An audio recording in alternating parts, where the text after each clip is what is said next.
So here we go. Look at that. That looks way better already. You know what I mean? I'm not gonna lie, like with it like this, I would almost leave it like that. Even with the yellow.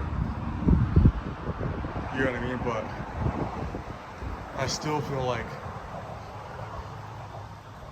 you know what I mean? It was just too much yellow for it. Like there was yellow along here, yellow along there, yellow up here, yellow up there.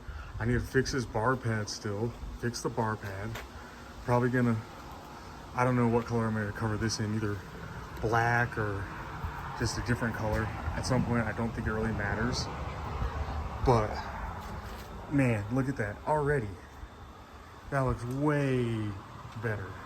You know what I mean? Just way better. Like they match now. Before they didn't really match. At least you could kind of tell that they're, you know what I mean? Like very similar, almost 100% the same, but they're not the same. This one's, I mean, they're the exact same model, SPX and an SPX. This one's just slightly newer, and it's got a VTS where you can adjust the thruster on the back. This one, you can't adjust the thruster on the back. It's still awesome jet ski. I really like this one, but I like this one too because just of all the work and time and effort I've already put into this one, and I haven't even ridden it.